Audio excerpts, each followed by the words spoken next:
पूरा काल के मालिनी नगर में सुदर्शन नाम के एक सेठ जी रहते थे। गरीब और दुखी लोगों को वो अपनी श्रद्धा अनुसार दान करते थे। ऐसे करते करते एक वक्त आया जब उनके धन और पैसे सब कम होने लग गए। हम लोगों का जो दान धर्मशाला है उसमें सब कुछ ठीक ठाक चल रहा है ना?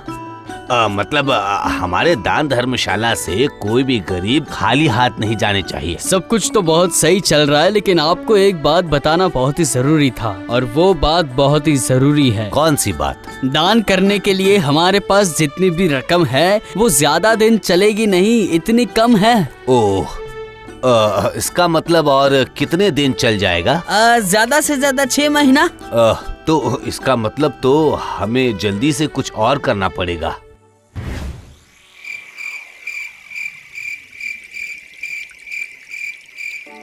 सुनो, मुझे ना यहाँ से कहीं बाहर जाना लेकिन होगा। क्यों? क्या हमारे पैसे अब खत्म होने लगे हैं? नहीं, हमारा तो जैसे तैसे चल ही जाएगा, लेकिन गरीब लोगों के दान के लिए जो मैंने धर्मशाला बनाई है उसमें पैसे खत्म हो गए हैं। लेकिन जाएंगे कहाँ? इस बार जाऊंगा कोई नए राज्य में और यहाँ से ले जाऊंगा मसाला, जड़ी बूटी और वहाँ जाकर बेचूंगा। फिर अपनी यात्रा कब शुरू करेंगे आप? आने वाले बैसाख के पूर्णिमा के दिन मैं अपना मोरपंख लेकर जाऊंगा और मेरी अनुपस्थिति में उस दान धर्मशाला की सारी जिम्मेदारी तुम पर है। तुम बिल्कुल चिंता मत करो, मैं वहाँ रहूंगी और देखूंगी कि सबको सही से दान मिले।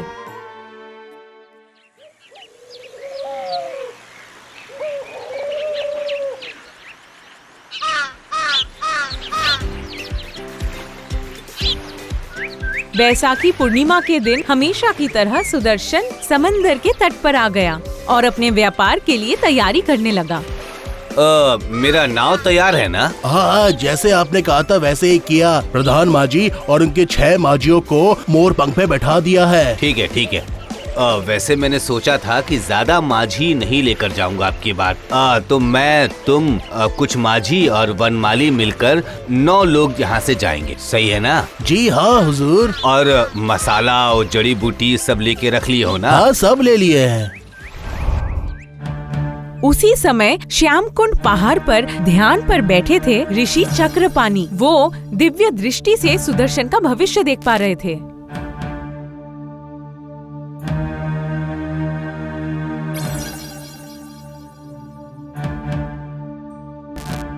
दानवीर सुदर्शन व्यापार करने के लिए दूसरे शहर जा रहा है, लेकिन रास्ते में उसके ऊपर बहुत बड़ी मुसीबत मंडरा रही है। और अगर सुदर्शन को कुछ हो गया तो गरीब इंसान की मदद कौन करेगा? हे ऊपर वाले।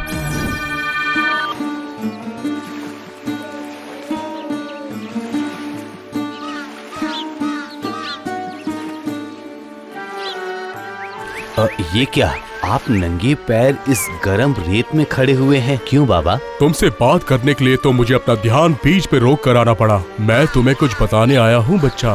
पहले मैं ठंडे पानी से आपका पाँव धो दूं, उसके बाद मैं आपकी बात सुनूंगा।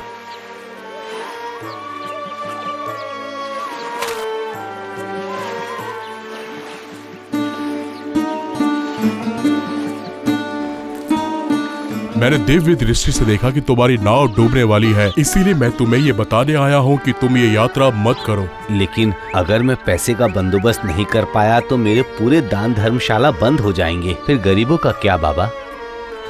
आप ही कुछ उपाय सुझाइए ना मुझे। ये एक जड़ी बूटी है और अगर इस जड़ी बूटी को कोई लेगा तो वो 15 दिन तक बिना कुछ खाए पिए रह सकता है। समझे मेरी बात बेटा? अब ये लो, और ये लो चमत्कारी तेल की शीशी। इस चमत्कारी तेल को अगर तुम अपने बदन पे लगाओगे तो कोई भी तुम्हें हानि नहीं पहुंचा पाएगा। अब ये लो।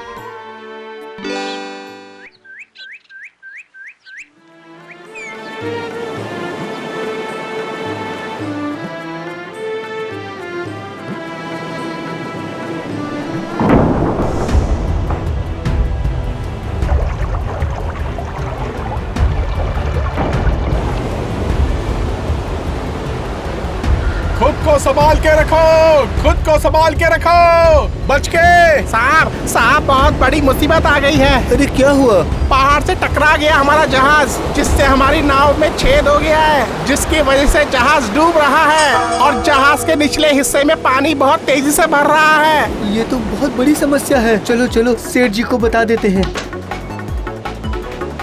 नाव में अचानक झटके के कारण मुझे कुछ तो समझ में आया, लेकिन आप लोगों की परेशानी देखकर मैं समझ सकता हूँ कि कुछ तो हुआ है। हम कुछ नहीं कर सकते सेठ जी, पहाड़ से टकराकर नाव में छेद हो चुका है, पानी भर रहा है। अरे इस तरह आशा नहीं छोड़ते हैं। अच्छा, हमारे पास जो मयूरपंख नाव है उसमें कितने लोग बैठ के जा सकते हैं? कुछ उपाय निकालते हैं। अब 6-7 लोग बैठ के जा सकते हैं बस। तो तुम लोग एक काम करो, तुम लोग 6 माझी हो और मेरा एक कर्मचारी है, तुम लोग बैठकर निकल जाओ, ठीक है?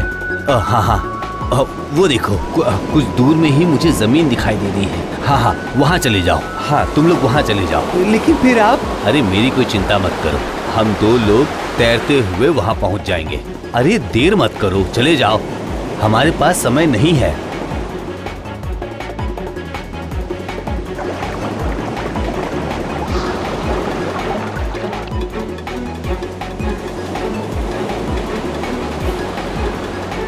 कर्मचारी और माझी दोनों यहाँ से चले गए, अब हमारा क्या होगा?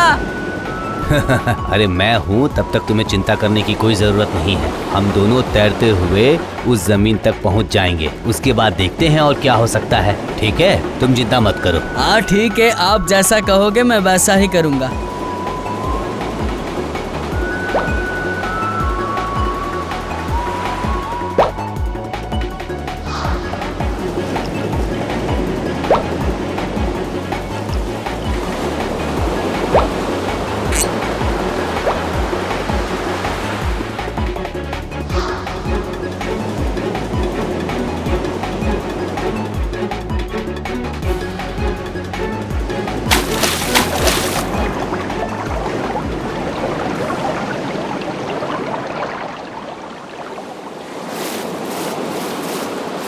समुद्र की रक्षा करने वाली देवी है समुंदर देवी। उसी वक्त उन्होंने सुदर्शन और उसके नौकर हरि को समुद्र में तैरते हुए देखा। ये तो अनर्थ हो गया। लोकपाल देव ने मुझे जिम्मेदारी दी थी कि समुद्र में कोई दुर्घटना नहीं घटनी चाहिए, लेकिन अब अगर उन्हें पता चला कि मेरे रहते मेरी निगरानी में समुद्र में कोई घटना घट चुकी है, फिर वो मुझ पर गुस्सा करेंगे। पता नहीं अब मैं उन्हें अपनी शक्ल कैसे दिखाऊंगी। अब मैं सुदर्शन और उसके नौकर को खाना दे आती हूँ पहले। बेचारे दोनों 7 दिनों से नहीं खाकर सिर्फ तैरते ही जा रहे हैं।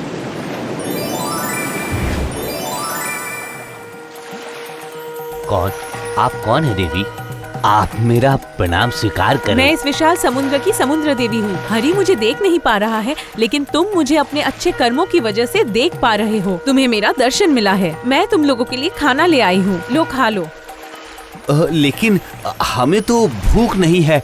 हमने तो बाबा की वो जड़ी बूटी खाई थी जिससे हमारा भूख मिट गया है। हम 15 दिन तक भूखे रह सकते हैं। 15 दिन तक हमें खाने में कोई रुचि नहीं होगी।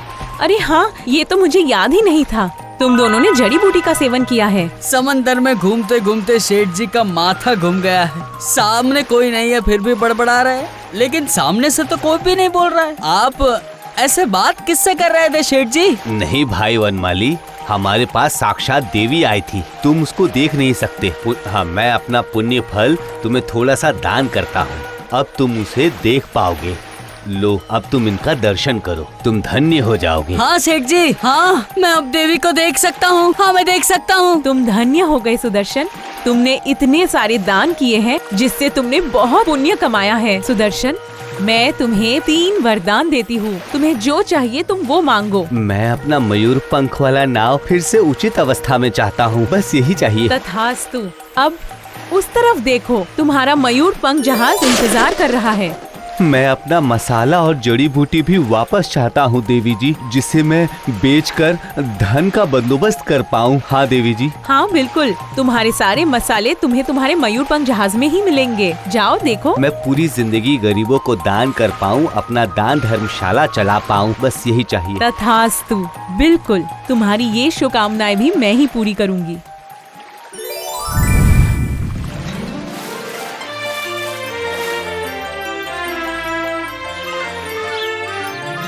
तुम लोग यहाँ सिर्फ 2 लोग, बाकी माझी कहाँ पर हैं? वो सब तो नाव में बैठ चुके हैं। लेकिन ये चल क्या रहा है? मैंने तो सुना था कि मयूरपंख पानी में डूब गया है। उसके अंदर सारा का सारा सामान जो था वो पानी में डूब गया है। आप बचे कैसे? ये सब समुद्र देवी की कृपा है, उन्होंने ही सब वापस दे दिया हमें। एक बात बताओ, क्या हम यहाँ पे व्यापार कर सकते हैं? धन बंदोबस्त हो जाएगा? हाँ यहाँ नहीं, लेकिन पास वाले शहर में हो जाएगा। तो ठीक है, अब हम लोग नाव में बैठते हैं, हमें यहाँ से तुरंत रवाना हो जाना चाहिए। उसके बाद अलग अलग शहरों में अपना व्यापार करके सुदर्शन बहुत धन कमाता है और उसके बाद एक दिन वो दोबारा मालिनी नगर में वापस आता है।